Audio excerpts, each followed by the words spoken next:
వెలకట్టలేని అమరవీరుల త్యాగాలను స్మరిస్తూ స్వతంత్ర దినోత్సవం సందర్భంగా హైదరాబాద్ పాత బస్తీ సైదాబాద్లో వందలాది మంది యువకులు తెలంగాణ స్వాభిమాన్ పరిషత్ ఆధ్వర్యంలో ఏర్పాటు చేసిన మెగా రక్తదాన శిబిరంలో స్వచ్ఛందంగా రక్తదానం చేశారు.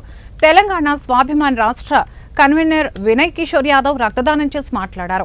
స్వతంత్రం కోసం రక్తాన్ని చిందించిన సమర యోధులు సైనికుల త్యాగాలను గుర్తు చేసుకుంటూ యువత 3 నెలలకు ఒకసారి ఖచ్చితంగా రక్తదానం చేసి ఇతరుల ప్రాణాలను కాపాడాలని పిలుపునిచ్చారు.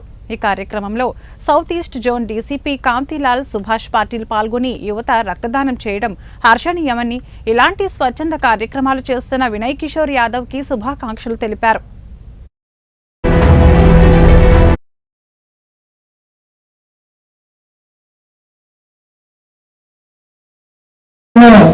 మన ఆంధ్రప్రదేశ్ జర్నలిస్ట్ మన ఎమ్మెల్యే రోడ్లో చాలా మంది జర్నలిస్టులు స్వచ్ఛందంగా రావడం జరిగింది.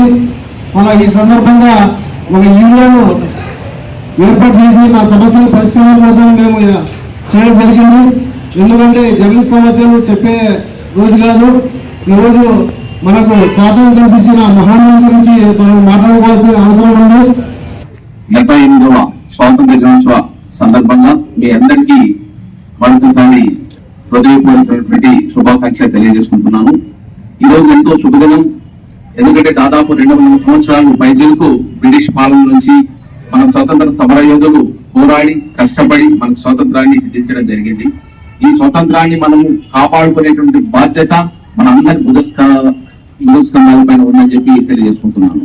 ఎందుకంటే ఒక పక్క అంటే ప్రెస్ అనేటువంటిది గవర్నమెంట్ కు ప్రజలకు మధ్య అనుసంధానంగా చేసేటువంటి యాక్టివిటీస్ ఏదైతే ఉన్నాయో ఇవి పారదర్శకంగా చెప్పేటటువంటి మొత్తం మధ్య వ్యవస్థ ఏదైతే ఉందంటే అది ఒక ప్రెస్ అకాడమిక్ ప్రెస్ మాత్రమే చేయగలరు. వేరే